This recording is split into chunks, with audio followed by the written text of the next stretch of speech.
இவன் எங்க போனா? நைட்டு முழுக்க தூங்காம நானும் இங்கே நிக்கிறேன்.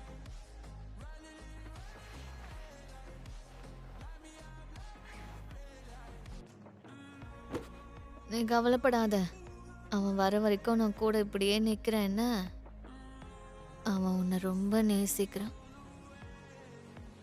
கண்டிப்பா வந்துருவான்.